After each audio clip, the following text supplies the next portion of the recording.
one slide back.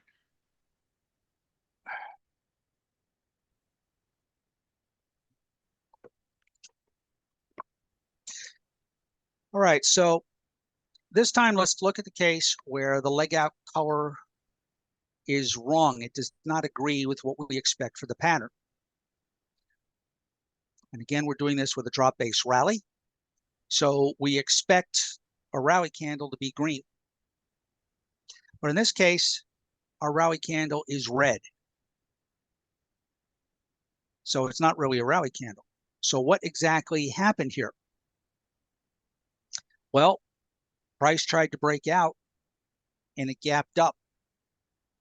After it gapped up, we have a wick here. So you can see he pushed up farther before being squashed and very decisively pushed back into the base. So if this pattern continues on and price continues moving up, how much demand is left with this pattern? Okay, price tried to make the breakout, but then got pushed all the way back and had to grab more demand from the base before he was finally able to move out and continue on. So he's burned up an unknown amount of, however many unfilled orders was actually there. So the odds of this pattern holding again in the future are not as good as what we would like to have. So we would like to avoid situations like this. Again, we would like to see the more desirable case on the right. And the way we can tell the tool to do that is by using, in this case, since it's a DVR, the green leg out required setting. We set that to true, then the tool will avoid cases like we have on the left here, and will instead prefer the cases on the right.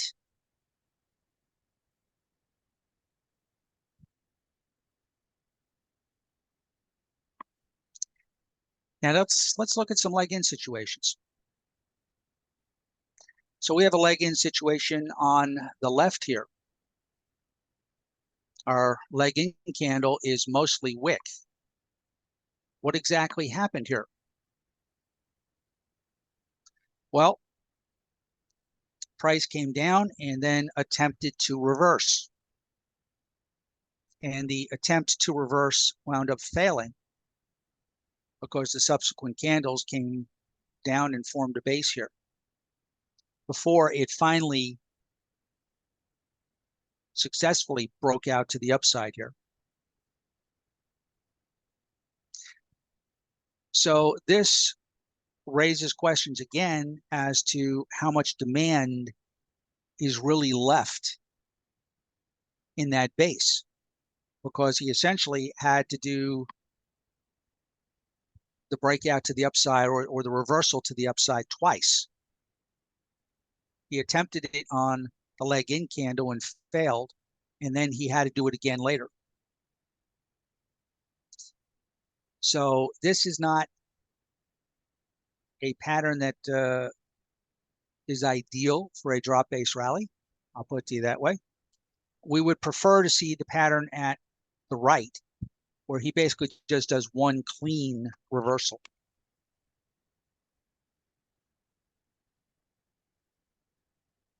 Now, the setting that you can use to control this is the required leg in body percentage. And so if you require, that the leg in candle have a significant percentage of the candle in the body, you can avoid situations like this on the left.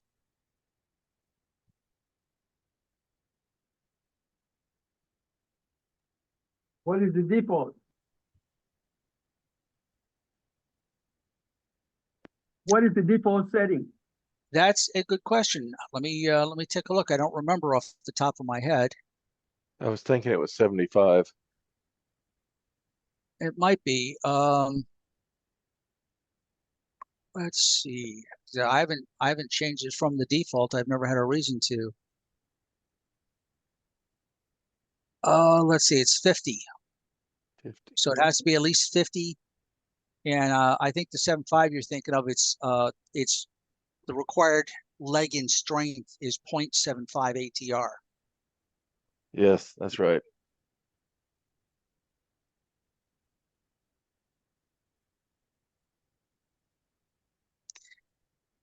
Okay. So now we look at the case where the leg in the candle extends beyond the base. And again, we get back to the question of where is the demand really located? So if we look at the pattern on the left, what has actually happened here? Prices come down quite a ways, and then it bottomed, it moved up, and then it formed a base, and then the base broke out to the upside. So where is the demand really located? Well, we had the initial reversal on the red candle, which was the leg in, and then we had price step up and form a base. Well, what's going on here? Well, we had people start to chase price. And we had enough of them chase price to where we got a base out of it, and then price continued on upwards. But where is the real bulk of the demand? In all probability, it's below the bottom of our leg in candle.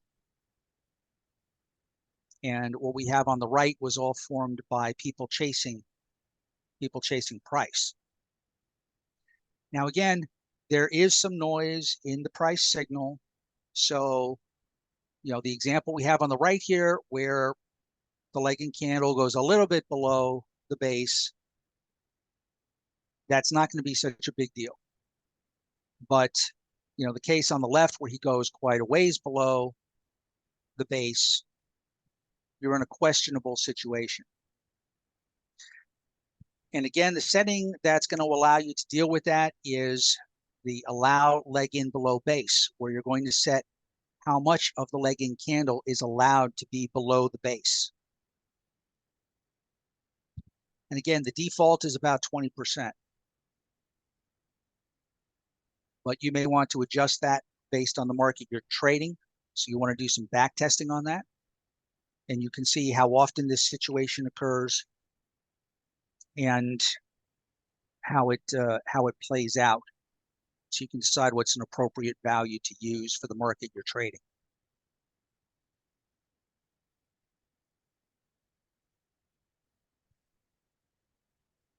Now here we have a case where the leg in is the wrong color.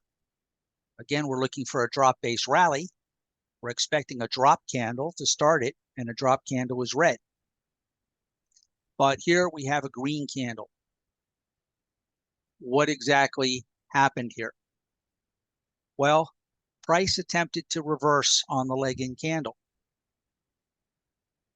And the reversal was not successful. And it wasn't successful because we got a base after the leg in candle. And in this particular example, we can see the base extends below the leg in candle. So essentially here we're doing, two reversal attempts. We have the first one on the leg in candle, and then we have the next one a little bit later, a few candles later.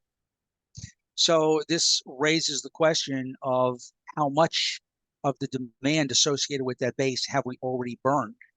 How much is going to be left when price comes back there again? The preferred situation, of course, is on the right, where price comes down nice and clean, and we have a single reversal, and we're not attempting to reverse twice, burning extra unfilled orders.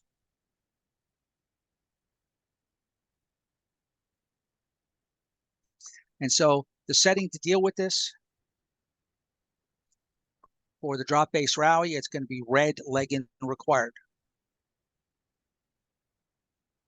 And if you set that to true, which it should be by default, then the first case here will be ignored.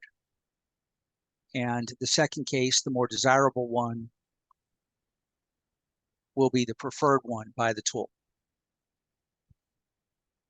What is the significance of the gaps during the base? Like the one on the left? The gaps in the base, well, the gaps in the base tend to be rather small, and they tend to be insignificant because overall price is moving sideways. Price is trapped within that area is really what it comes down to. So there's not a lot of significance there.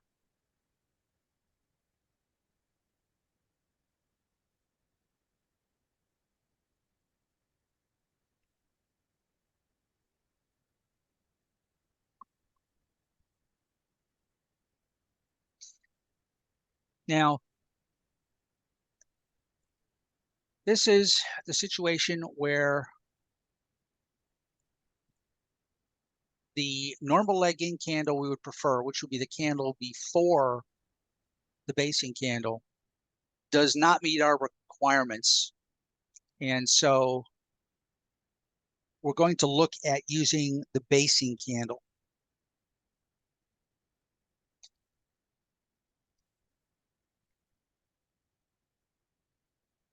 Now, we can use the basing candle as the leg in if it can meet the requirements we've set out for, the leg in candle, such as the strength and the how much of the candle has to be in the body versus the wicks and that kind of stuff. And that's what the tool is going to use. Again, by default, he's going to start looking for a separate leg-in candle, like the case on the right. But if he can't find one that works, then he'll resort to looking at the basing candle to see if the basing candle can do double duty, to see if it can act as both the leg in and the start of the base. Now, if you don't want this behavior to happen, you can control that with the leg in candle mode setting. And with that setting, you can specify whether he should only use the candle before the base for a leg in, or if he should only use the basing candle as the leg in, or if he should use the default procedure he has where, again, he starts looking for a separate leg in candle, but if he can't find it, then he resorts to looking at the basing candle.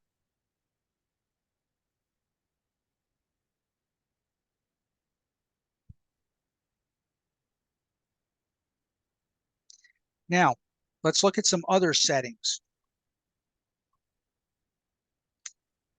This gets back to a question earlier about the ATR. When we're using the ATR to evaluate, the leg in and the leg out candles, as well as other things, the ATR is a, we want to call it a tunable entity. There's a period associated with the ATR. Now, the default is 14, but you can tell the chart tool to use whatever period ATR you want. And this first setting, setting number 9, is the one where you tell the tool what period ATR you want it to use when it goes to evaluate any of the settings that require an ATR.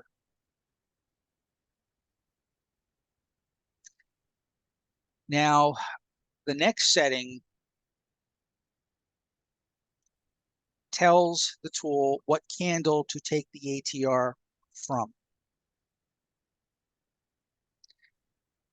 And by default, this setting is set to 1, which means to take the ATR from the candle before the one we're currently evaluating. And this is to avoid a situation where you have a market and there has been a sudden event that has taken place, which has caused us to have an unusually large candle. And that unusually large candle can skew the current ATR. And if we're using the current ATR to evaluate whether or not we have a leg in or a leg out there, if that ATR is skewed, we can end up finding a valid supplier demand band. So by taking the ATR from the candle before, which would effectively be before this event occurred that caused such a large candle, we can get a much more accurate view of what's going on, and the tool can realize that, hey, I've got a really big candle here that's a major candidate for a leg in or a leg out.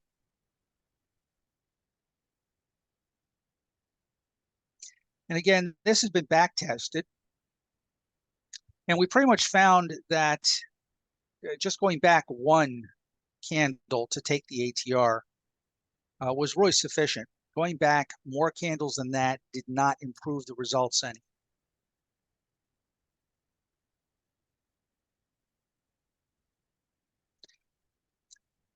But again, you may want to back test that on the particular market that you're trading, because markets do change over time.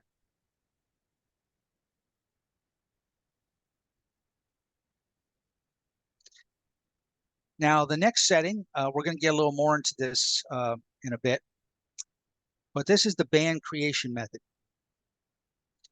The tool knows multiple ways to draw a supplier demand band from a pattern which has met all of our criteria.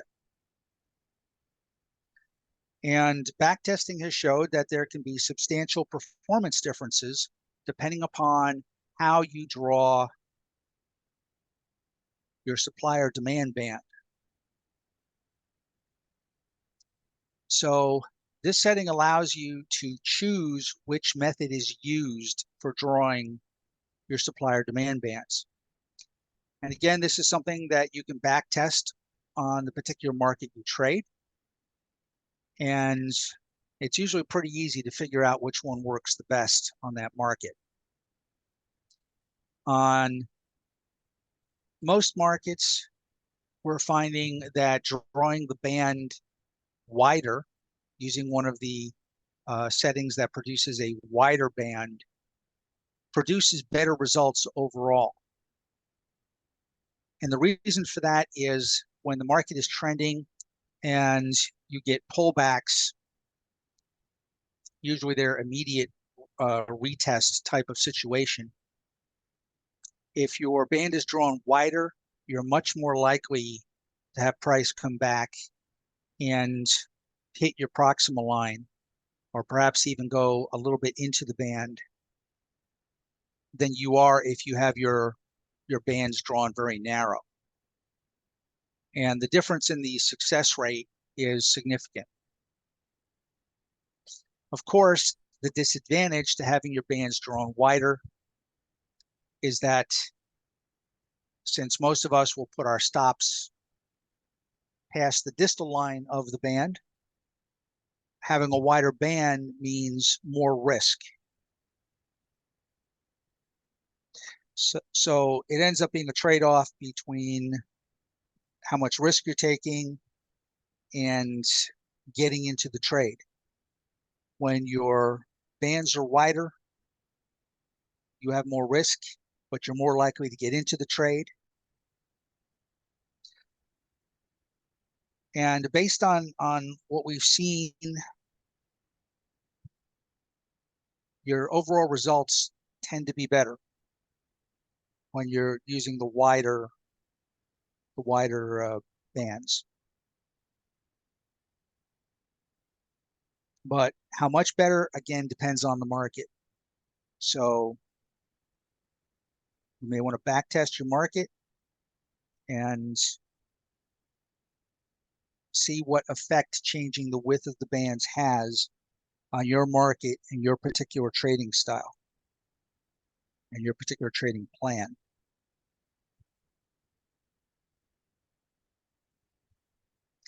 Now, the next group of settings, the first three are all alert related.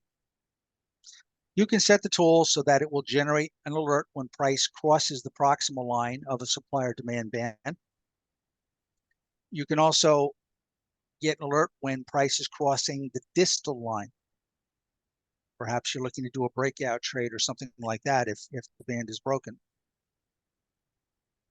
You also have the option of having the tool generate an alert whenever a new band is formed. And this is useful if you're trying to get in on immediate retests. You know, if you're trading a lower time frame, but not too low, because TradeStation's alert system does take some time to,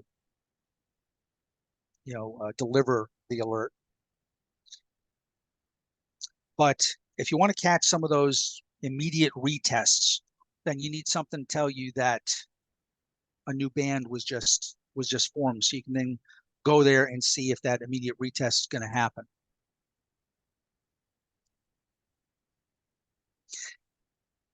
Now, the next setting, keep broken bands.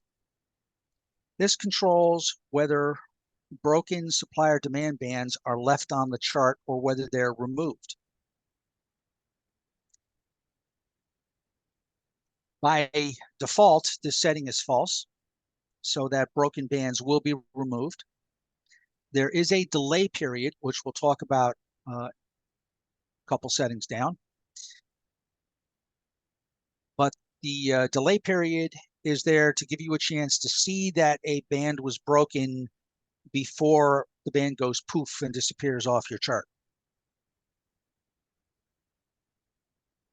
If you set keep broken bands on, then all broken bands will be left on the chart. You'll be able to see every supplier demand band that the tool has found on that chart. You'll be able to scroll back to the left, to see what came before. And this can be useful as a quick and dirty back test, if you will. If you're just playing with settings and changing things and want to see quickly what kind of a change resulted from the setting you're playing with, you can turn on the keep broken bands and you can take a look and see.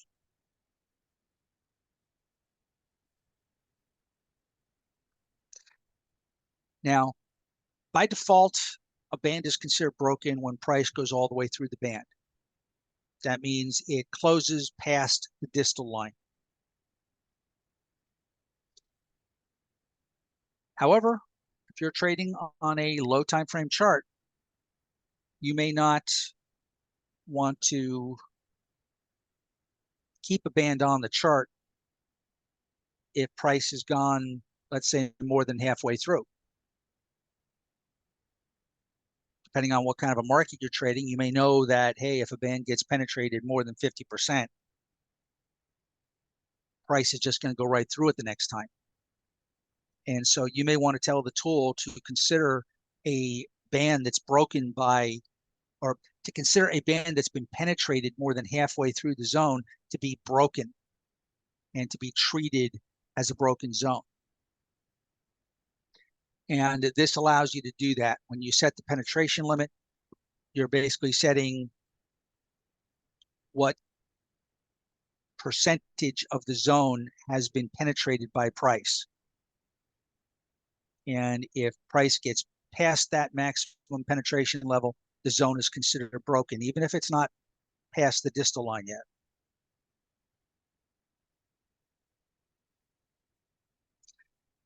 And this goes hand in hand with the next setting. Normally, when we're trying to determine how deeply a zone has been penetrated, we're looking at the wicks of the candles. So we're looking at the highs and the lows, essentially. But instead, you can tell the tool to use the close of the candles for determining, how deeply a zone has been penetrated. And this is akin to the way swings are treated. Normally a swing is not considered broken until price is closed beyond it. And so you can have price wick through swings, but again, until it's closed past it, a lot of people will not consider it to be broken.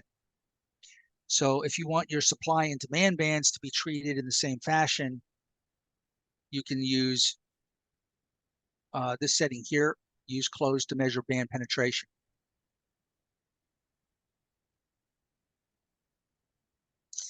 Now, the next setting, the band deletion delay, this controls how long a broken supplier demand band is left on the chart.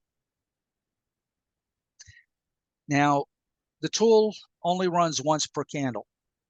That's it. You really do not want to try running it tick by tick. It's a very heavyweight tool, so it could easily bog down your system. So we only have it set up to run once per candle. So the way our delay mechanism works is the delay is specified as the number of candles that are allowed to form after the band has been broken and price is closed outside the band. So price can come into the band, can wick past the distal line, breaking the band, spend another 5 candles in the band before it finally closes outside of the band. Then the timer would start running. And the default is to let 8 candles form before removing the broken band. So here you have the ability to change that.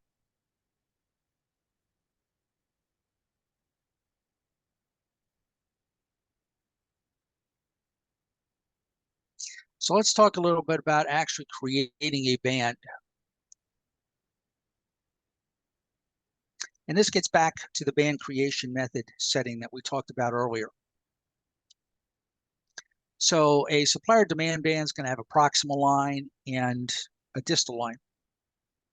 The proximal line, you could think of that as the start of the band, and it's the line that's always going to be closest to price before price returns to the band. And the distal line is going to be the line that's farthest away from price before price returns to the band.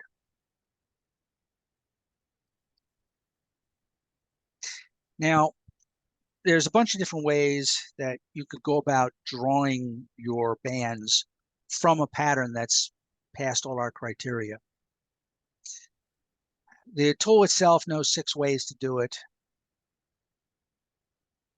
We're just going to group things and keep it simple. We're going to talk about narrow bands versus wide bands and versus medium bands.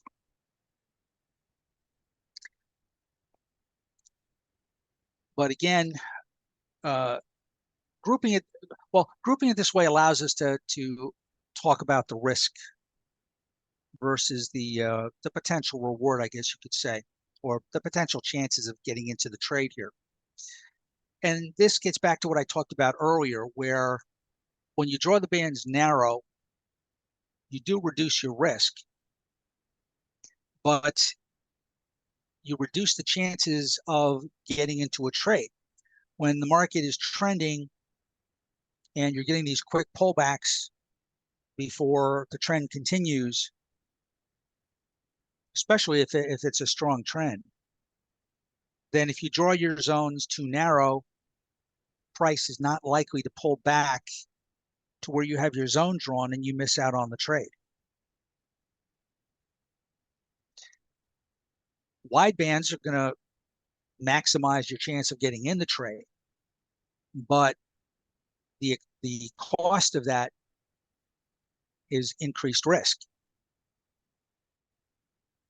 Again, most of us place our stops past the distal line. And so when the zone is wide and you're getting in at the proximal line, your risk is higher than if your zone is narrow.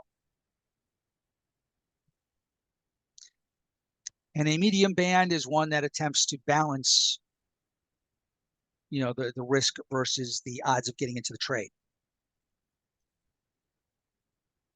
So let's go in and see what some of these look like.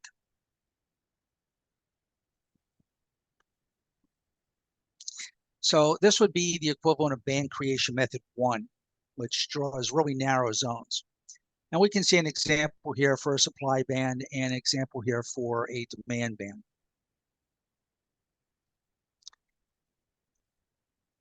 Since we've been talking about drop-based rallies and demand, we'll look at the one on the right. So what's happening here is the distal line is going to be placed at the low of the body of the base.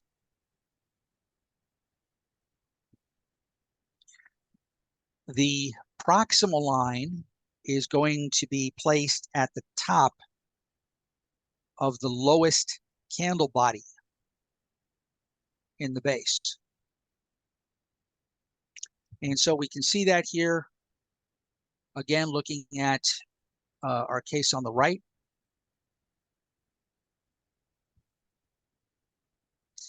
We have our candle bodies, and the lowest candle body is this green one, and we placed our proximal line at the top.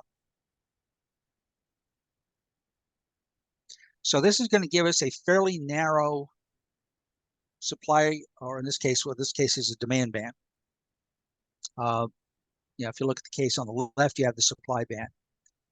But again, it's fairly narrow. While that limits your risk, again, if you're in a market that's trending strongly and you get a quick pullback, it may not pull back all the way here to reach that.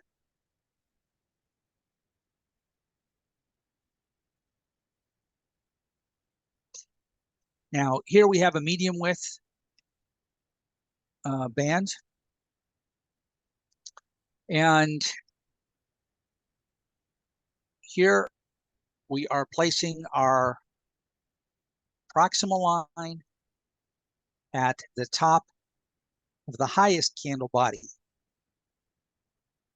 in the base. So this is going to give us, most of the time, a significantly wider zone than what we got from the case where we drew the zones really narrow. This corresponds to band creation method number 3.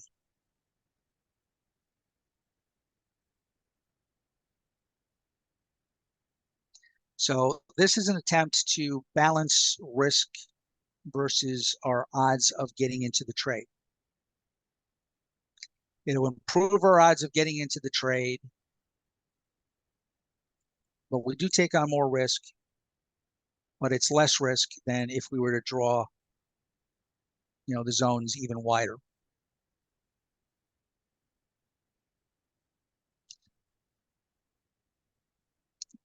And here we're looking at band creation method 5. And what we're doing is we are using the high and low of the base for our proximal and distal lines. So this is essentially the max width, supplier demand band that you're going to get from the tool. Again, this is going to give you the most risk, but it's also going to give you the best odds of getting in when you have strong trends with quick pullbacks and you're getting immediate retests on the zones.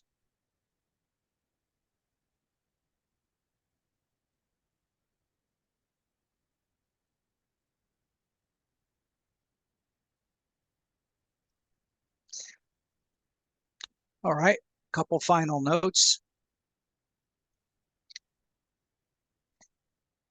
A band is considered fresh if price has not returned to it since it was created. And by default, a band is considered broken after price goes beyond its distal line. And again, that's something you can adjust so that price doesn't need to reach the distal line to be considered broken. But broken bands, again, it's not recommended for use.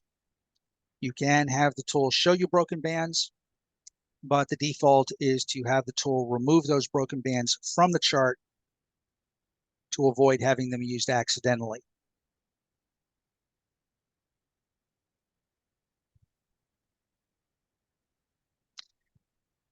Now, of course,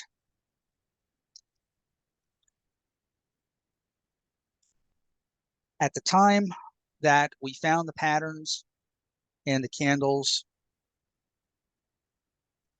that made us turn those patterns into supplier demand bands, we can show that there was an imbalance between supply and demand. However, traders do cancel their orders, or they move their orders based on changing market conditions, or could be external events as well.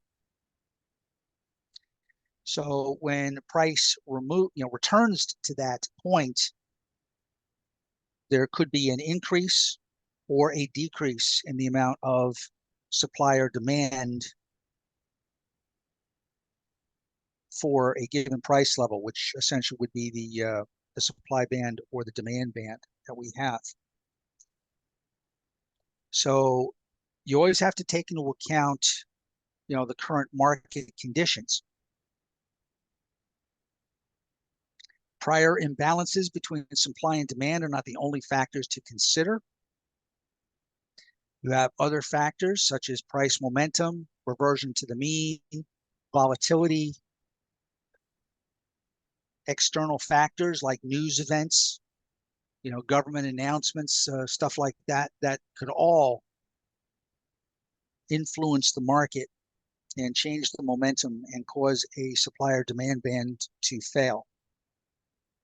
So always try to take into account everything you can before trying to use a supplier demand band for a trade. So anybody have any questions?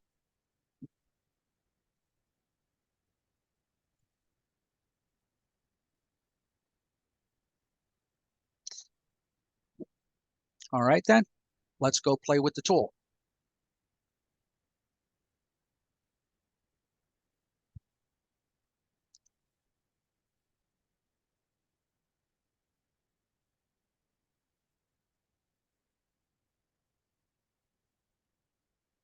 All right.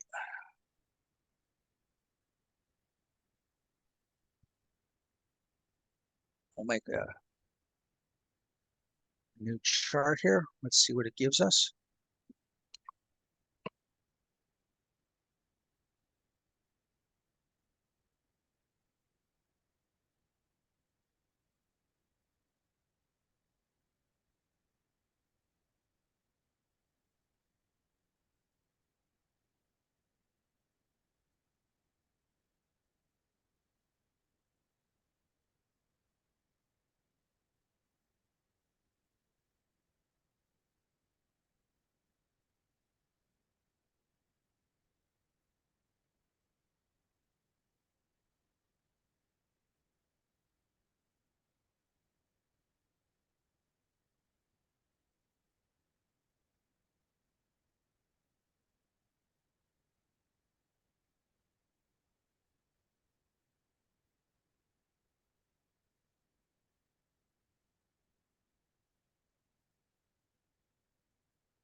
Do we lose sound or is Ripper just setting up?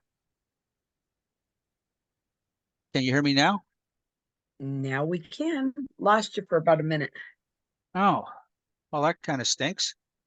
Nope, you were just What? loading the page. So, but then it seemed like the page was loading and moving. Sorry. Okay. Well, thanks for letting me know. What I'm doing here is I'm going to turn off all the things we're not interested in so we can concentrate on just the supply and the demand bands. And these settings here, this is under the master switches, so I'm turning off subsystems. That way I won't have to go down and mess with the individual settings for those subsystems. I'm just going to turn off the complete subsystem. Also, since these are settings that are under the OSF subsystem, they are strings of characters. They have to be enclosed in quotes. But I also have the ability to make comments. And the comments start after the first pound sign, and everything after the first pound sign or the first number sign, depending upon your preference. Everything after that until the closing quote is ignored. So this allows me to preserve the original contents of the setting by just making it a comment. So we're just going to turn off everything here.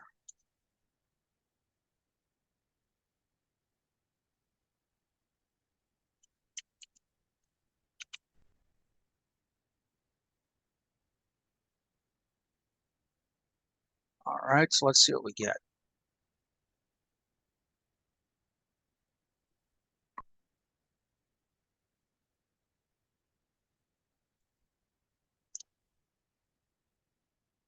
All right, so we got a couple of broken zones here. We can see this particular demand zone held several times before finally breaking here. And that's very close to being removed from the chart. The second one down here is also not that far from being removed from the chart. We have a supply zone up here. Supply zone is fresh. Now, right now, these are drawn using the default, which is method number 3, band creation method number 3. So we can go in and change that and see if that makes a big difference or not. What would happen if you left the swing high? So we could see some relationship, if any. Would that distort your presentation? I don't think so. I mean, we're concentrating on the supply and demand bands. Okay, let's leave it. But I Let's mean, if you want, excuse me, you want me to put it? What you have. Let's stay with what you have. All right. So here is the band creation method. We can try, let's try going band creation method 1 and see what kind of a difference that makes here. Also, let's turn on keep broken bands. And that way we'll be able to scroll to the left, which might help us be able to see some of the differences. So we'll start our tour here with band creation method 1.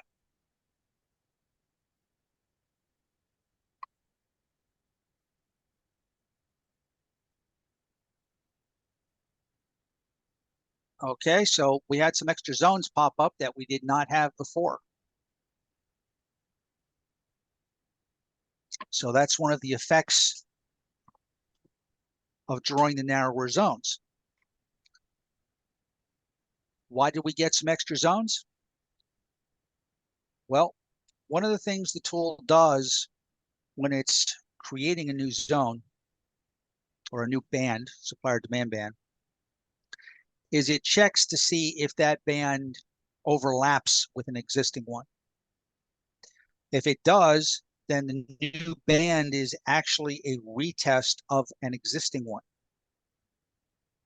Since we drew our bands narrower here, we had some cases where a new band came up, and because of, we're drawing things narrow, it did not overlap a prior existing band, and so was added to the chart.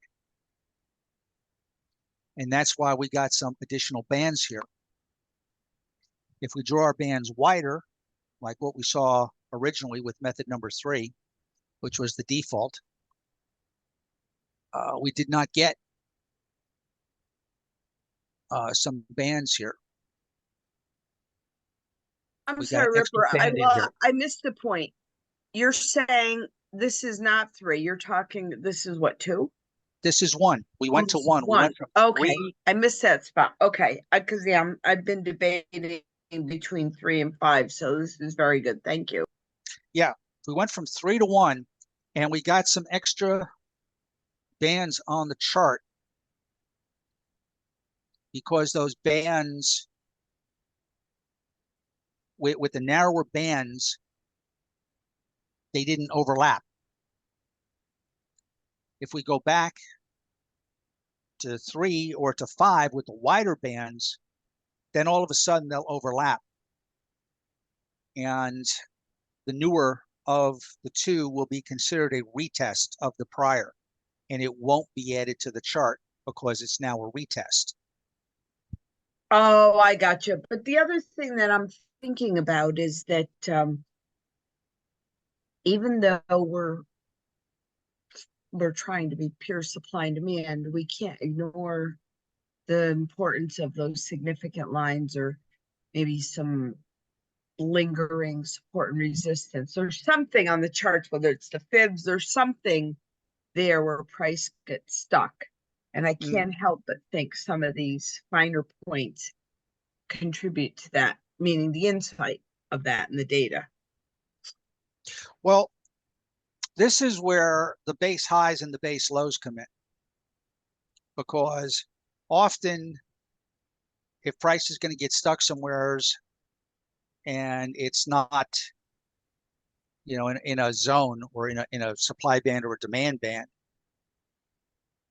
it'll often be very close to a base high or a base low, because those are places where we know there are unfilled orders.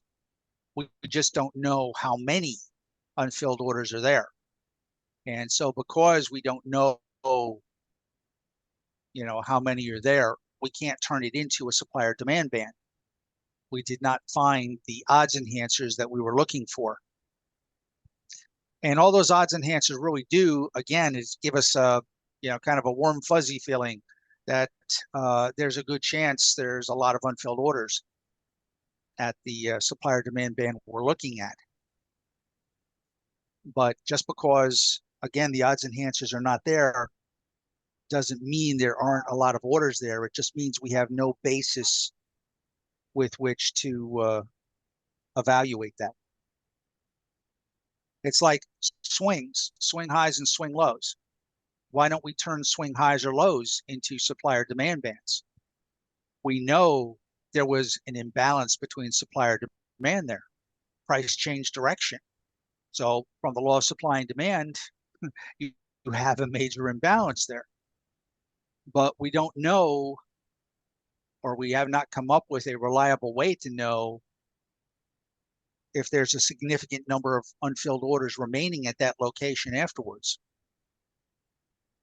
So we can't really turn that into a supplier demand zone because we just don't know what's there. That's exactly where my question is coming in. It's not that I think that there should be a supplier demand zone, but perhaps a way of us saying, like we all know, look at the fibs, or we all gravitate to different patterns. So look at the fibs, or look at some support resistance, some broken band. That's what I've been gravitating to when you were talking about the settings around the broken bands, Mhm. is that if we think about it a little deeper, it's what are those settings telling us? And when we look back, what opportunity was lost or gained, right? Right, That we didn't right. see. And it's not going to fall into a pure zone, like you're saying. And I agree with you completely. It doesn't belong there, but a little tickler, a little way to accent that, or for us to have an idea of, oh, that indicator would tell us something different. It would be wonderful. Well, That's all I'm saying. You know what I'm yeah, saying? I'm not saying the tool needs change. I'm saying how we use the tool is what I'm questioning. yeah. Does that make sense? Well, yeah, but again, this is what the base highs and the base lows are for. Okay, because those are going to mark places on the chart that did not get turned into supply or demand bands, but which we know still have some degree of supply or demand. We just don't know how much is there, which is why it didn't get turned into a zone. But you can still have the tool mark that. And so you can see those locations. I guess that's why I'm You know, saying I notice there's things you have on the charts that we have turned on, or at least I do, that show different, whether it's a fib or some other like high or low. But yeah. I feel like there's something in between there too that maybe needs to be called something more Well, important. right And I'm now, just thinking out loud to recognize it versus, yeah, it's just a fib or it's another marker. I well, think there's something else in there, but I'm not saying anything needs to change right now. I could probably achieve it with settings. yeah, and right now everything is turned off except for the supply and demand bands. So all the other things that the tool normally puts on the chart are not here right now because we're just looking at, the supply and demand bands. But yeah, when you turn on the tool by default, you find a lot of extra stuff, that we're not displaying at the moment. And then you do have the other tools as well. So you've got the snapback, which gives you reversion to the mean and tells you how far away from the mean you are and gives you an idea of how much pressure there is to revert to the mean. You've got the PDPI to move up or to move down. You can bring in the RSI as well. So there's a bunch of different things that you can add to bring in other aspects of, price behavior besides just the pure supply and demand zones that we're looking at right now. Almost like odds enhancers. No, I totally agree. I'm just kind of thinking, I guess some of it is thinking out loud and some is just acknowledging what you're saying, that there's so much there that we can modify or adjust and then follow, Yeah. that And I we think have, is just really important. and we have not covered all the settings because again, there are some specialty settings as well. For instance, we didn't talk about follow through candles. Follow through candles are candles that follow a leg out. So for instance, if you have let's say you have a rally base drop and you want to see two follow through candles after the rally base drop. Well, the follow through candles would follow the leg out and each one of them would be expected to make a lower low than the previous one. And the idea behind those is that they're showing the strength of the move out of the band. They're showing price's intent. They're showing that the move has follow through. The tool can do follow through candles as well. And it can even let you put requirements on what a follow through candle can look like. Again, that's not something that's used by, very many of the tool's users. So we didn't get into it tonight because of time constraints. Well, and I'm not And looking for the stuff off the beaten path, to be perfectly honest. I just think there's a Yeah. couple of things that are within easy reach that we as a group maybe can discuss or Mhm. just challenge each other on thoughts. Sure. That I guess that's what's jumping out with this particular example, which I haven't brought up before. I got one that I could bring up. Go for it. Okay, looking at a supply or demand is a structure that is fixed. It has happened already. So, and the number of basing candles in that structure doesn't change if you're drawing the band by method number 1, 2, 3, or 6. So looking at the supply band in the middle there, the legging is the second red candle to the left of it. So there should be 1, 2, 3, 4 candles in the base. And then the long red candle, which is the leg out. Okay, so you're talking this one here? But the second one, the next one there is the legging. Okay, you're talking about what, a supply band? Yeah, that's supply band you were pointing to. The Okay. that one there, the second red candle is the legging. Because the rest, the bodies are nested inside that. Okay, this is the basing candle. Okay, because it starts the base. The candle before it up here is the leg in candle because it's the candle before the base, and it also closes below the low of the candle before it. So this is an old style leg in, this candle right here. Of course, TradeStation has to put something right over the top of it so we can't see it. But this candle here is an old style leg in. Then this candle here actually acts as the basing candle. And then you've got 1, 2, 3, 4 candles that close inside of this base. Right. And then you have the leg out candle here. You got the big leg out candle here. Very nice leg out candle. So this looks to be fairly strong. And we can see when price comes back here, price just barely touches that proximal line and boom, he takes off.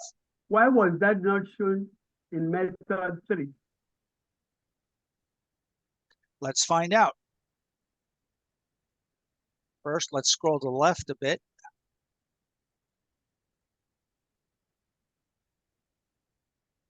And see if there's something else here which could cause a zone that would make this a retest.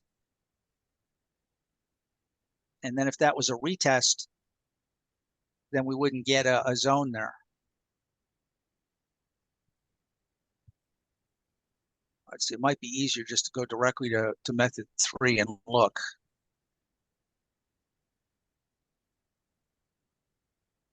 Let's just go to method 3 and look.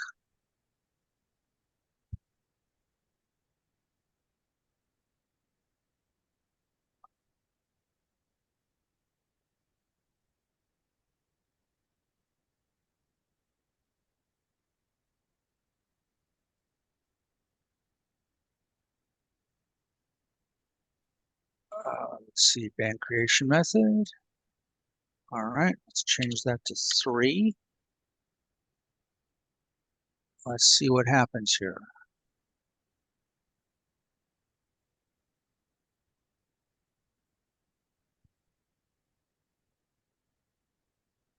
Okay, so this got wider. Okay, which is right. Right. Now down here, we lost a zone. Because I think this upper zone got wider. Or maybe it's the lower zone got wider, but we lost something in here. Let's go back, find the origin of that.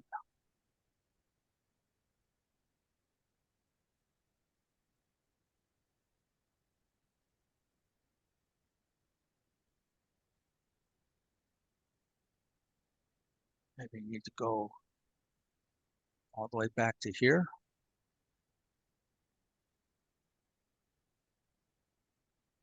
Um,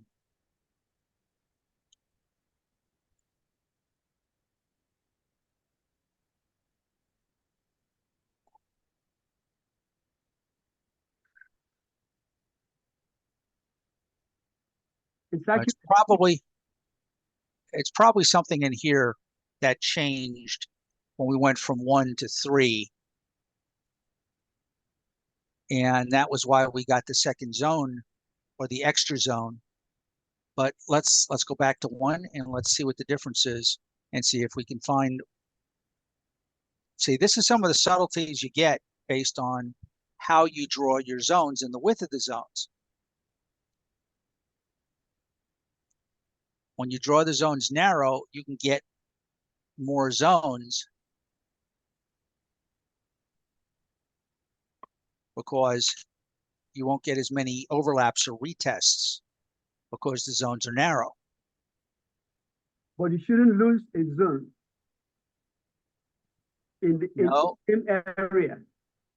Okay, look, right here, we did get a change here. Now we have an extra zone because something became a retest. Or actually, no, something was not a retest.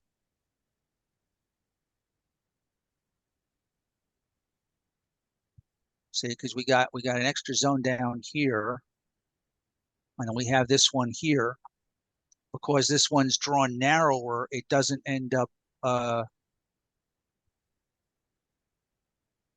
See, is that what's happening?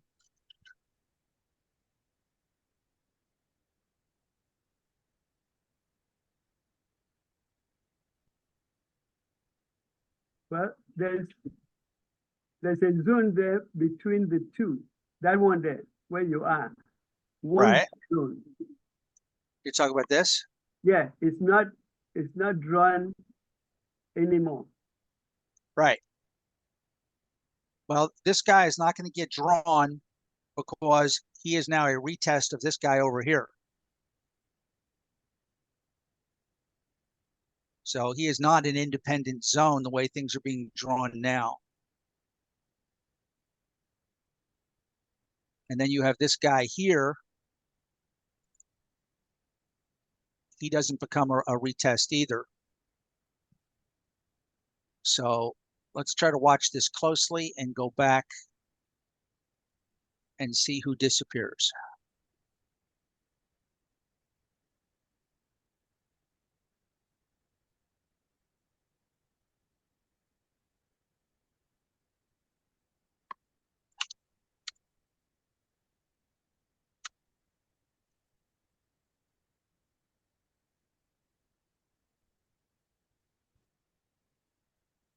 Okay, you see what happened? This zone down here got wider. And the zone over here, which was, you could call it a level on level situation.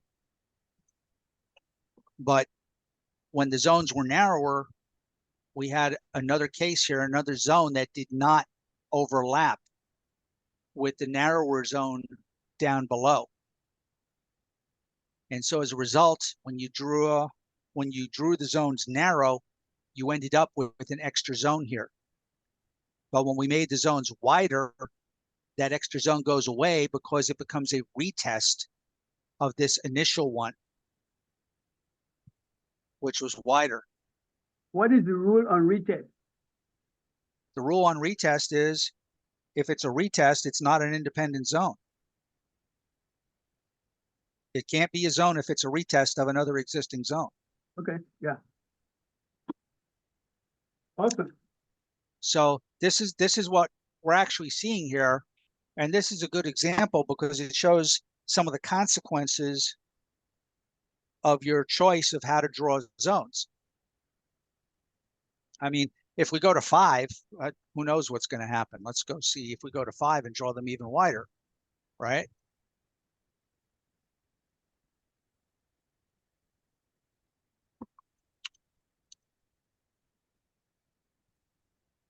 I don't know if anything will change, but maybe it will. Let's find out. It should. Oh, yeah, a bunch of stuff changed here. We'd have to go back and find the origin of a few things to see what happened, but you can see by changing, the way you draw your zones, you get significant differences in your charts.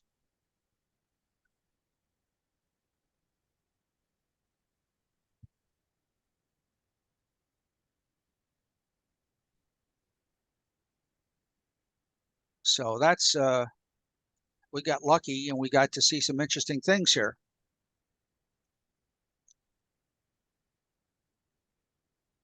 And how that can make a significant difference.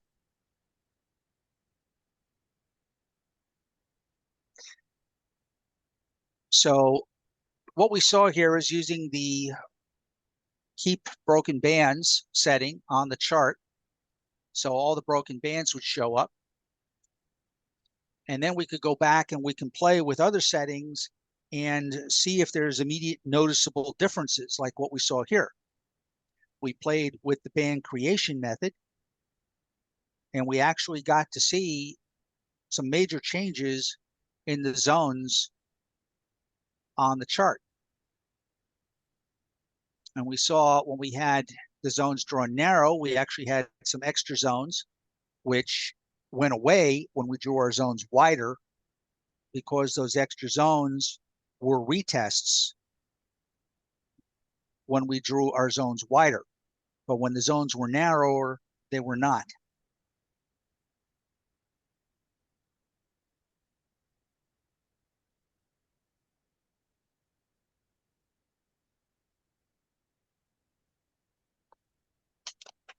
So this is why you need to back test, because little changes can make big differences in your charts.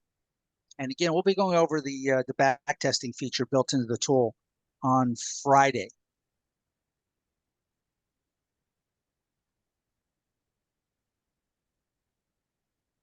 Now, again, we didn't go over the graphic settings.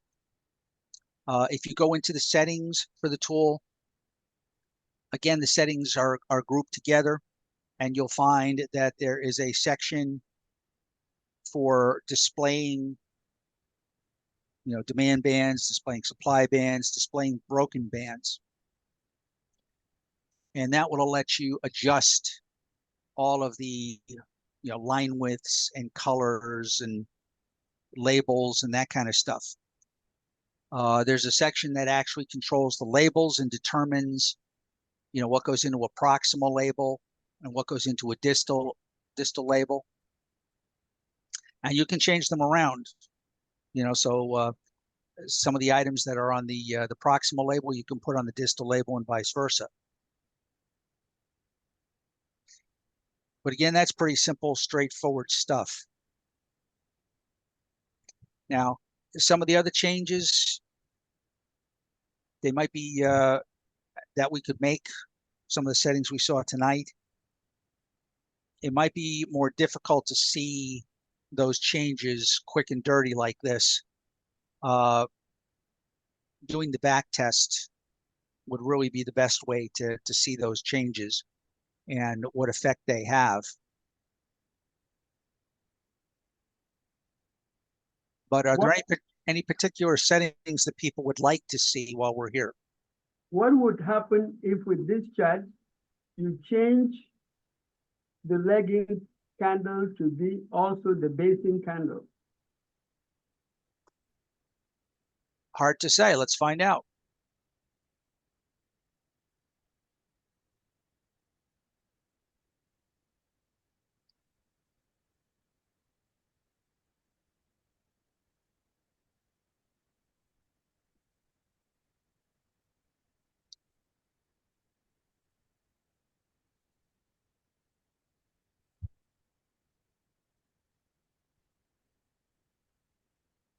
Whoops, one more down here. Let me check the value to make sure I use the right one.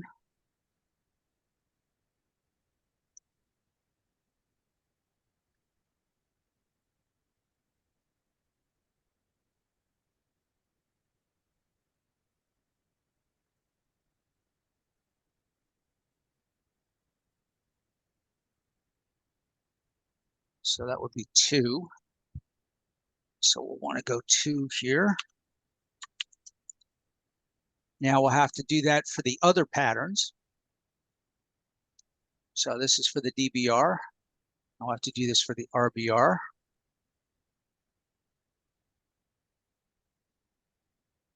That would be 2.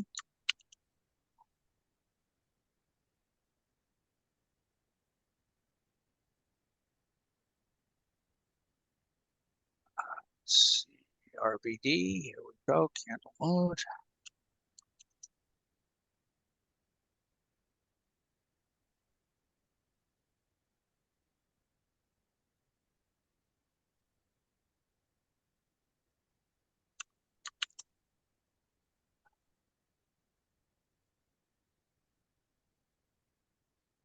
All right, let's see what happens.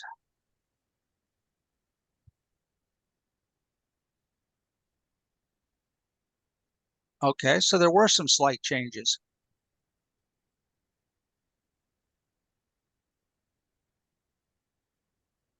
I saw something up here changed. Yep. And there might have been something down here, I'm not sure. I mean, really. The band in the middle got narrower. Okay, so the band in the middle got a bit narrower.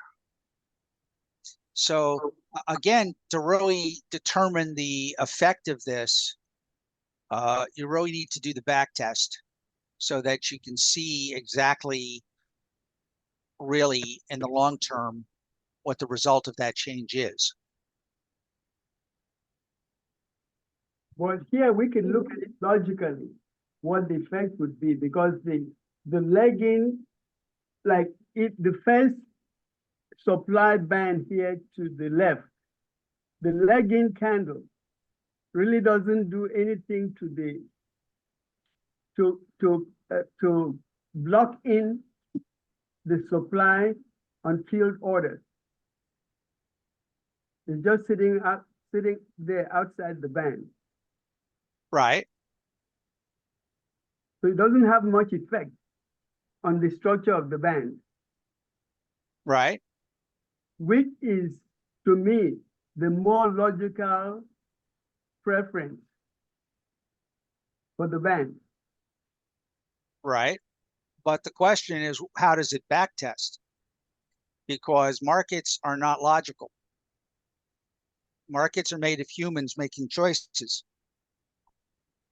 And we've seen how that works out. Okay, so how would that lagging candle affect the structure of the band? Okay, well, for starters, you're already engaging in a logical fallacy here. Okay, you're attempting to take a specific example and generalize it. No, I'm just thinking about it logically. Because because this one example is not going to prove anything other than this one specific example. And so taking that particular case as an argument for using the basing candle all the time is not a valid conclusion that you can draw. Okay. Because when you make that change, not only are you taking in this particular instance, but you're taking in every other one that can meet that requirement as well. And you need to know on balance, what's the result of taking in all these new cases that you didn't have before.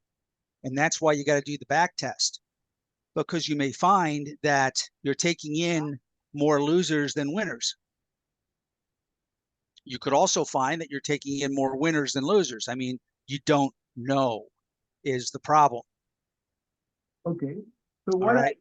what I'm saying is that in my thinking and analysis for zones, I prefer the lagging candle to be also the start of the basing candle, irrespective of what we're looking at here. That's how I look at it.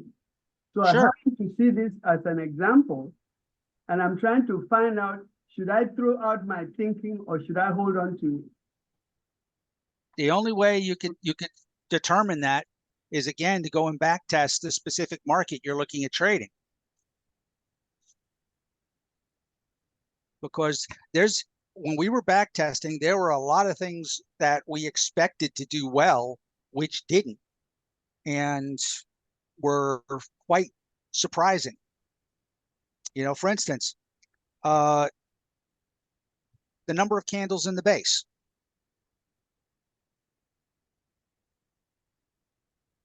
You would think that having fewer candles in the base would mean there'd be more supply or demand left there, right?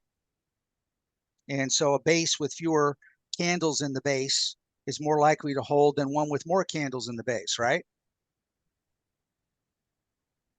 Yes. When we back tested it, they hold at exactly the same rate. We went all the way out to having more than 17 candles in the base. And the number of, bases that gave us 1-to-1 or better bounces, it was the same percentage.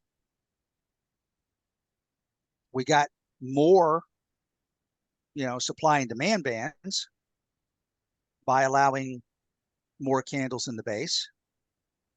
But all the new ones we picked up held at exactly the same rate as the ones we already found.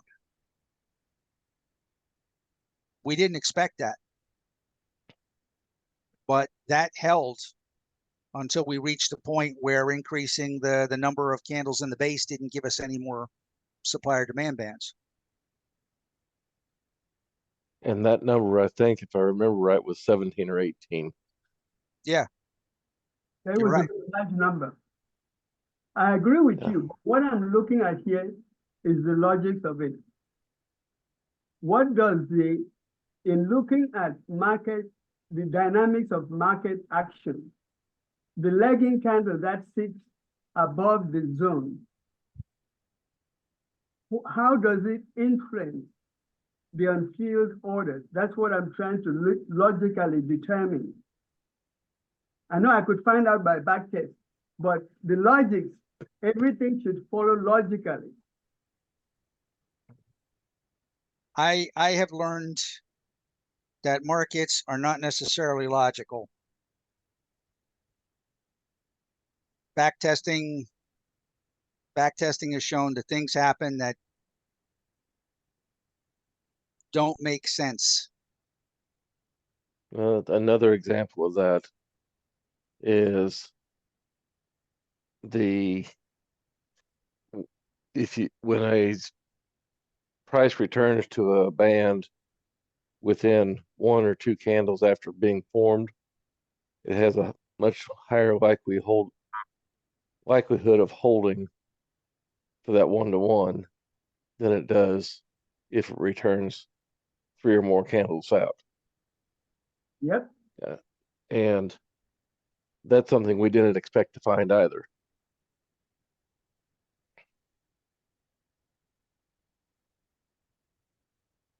When you're doing back testing, you will capture influence on the band from other elements within the space. of market action. A whole lot more than the logics of it. That's the difference. When you do back testing, you're considering the result of all the elements that affect the movement. Yes, you are. You're considering, when we're back testing, we're considering all the elements. But with the large spreadsheet that I had, I could quickly go through and take a set of data and vary the filters and tell you which filters did better than others. And by doing that, just by taking the data, and it was quite intriguing. Yes. We're really onto something very important here. And I'm not saying I have any answers. I'm just thinking through with all of us. Yeah. So am I. It's an important topic, and I'm been in that space myself.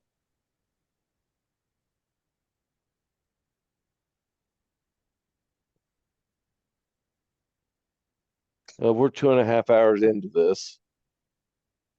Do we want to continue this discussion now, or do we want to continue it later?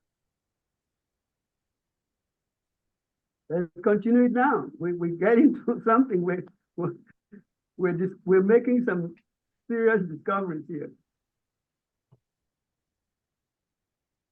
Just one of man's opinion. I'm good for a little while longer, and you don't have to worry about me dropping off anyway.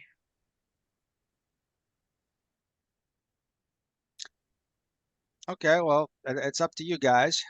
So Ripan, you're on the road, just keep moving. And if something comes up, we'll ask you.